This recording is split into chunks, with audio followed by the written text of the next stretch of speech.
പോലീസിനെതിരായ കേസിൽ നിർണായക തെളിവെടുപ്പിനിടെ പീഡനം നടന്ന മുറി കാണിച്ചു കൊടുത്തു പരാതിക്കാരി. സംഭവം നടന്നത് മാസ്കോട്ട് ഹോട്ടലിലെ 101D നമ്പർ മുറിയിൽ. മുകേഷിന്റെ ജാമ്യ ഹർജി എതിർത്ത് പോലീസ് നാളെ കോടതിയിൽ സത്യവാങ്മൂലം നൽകും.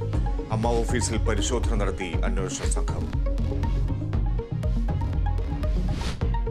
ലൈംഗിക അതിക്രമണ ആരോപണങ്ങളിൽ ആദ്യ പ്രതികരണവുമായി നടൻ ജയസൂര്യ. ആരോപണങ്ങൾ വ്യാജമെന്ന് നടൻ. നിരപരാധിത്വം തെളിയിക്കാൻ നിയമ നടപടിയുമായി മുന്നോട്ടെന്ന ഫേസ്ബുക്ക് പോസ്റ്റ്. RDX സിനിമയുടെ നിർമ്മാതാക്കൾക്കെതിരെ കേസെടുത്ത് പോലീസ്. നടപടി ലാഭവിഹിതം നൽകാതെ വഞ്ചിച്ചെന്ന തൃപ്പൂണിത്തറ സ്വദേശി അഞ്ജന എബ്രഹാമിന്റെ പരാതിയിൽ. കേസ് വഞ്ചന, ഗൂഢാലോചന കുറ്റങ്ങൾ ചുമത്തി.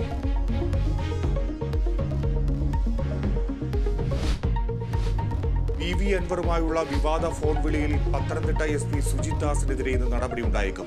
സസ്പെൻഷൻ ഉൾപ്പെടെയുള്ള നടപടി വേണമെന്ന ഒരു വിഭാഗം IPS ഉദ്യോഗസ്ഥർ. അൻവറിന്റെ ആരോപണങ്ങളിൽ ADGP MR അജിത് കുമാറിനെതിരെ നടപടിയുണ്ടായേക്കില്ല. ചക്കക്കൊമ്പനുമായി കൊമ്പുകോർത്ത് ഗുരുതരമായി പരിക്കേറ്റ മുറിവാലൻ കൊമ്പൻ ചരിഞ്ഞു. ആന ചരിഞ്ഞത് ചികിത്സ തുടരുന്നതിനിടെ. ഇടുക്കി ചിന്നക്കനാലിൽ ജനവാസ മേഖലയിൽ ചക്കക്കൊമ്പൻ ഇറങ്ങി. സിംഗ് കണ്ടെത്ത ചക്കക്കൊമ്പനെത്തിയത് കാട്ടാനക്കൂട്ടത്തോടൊപ്പം.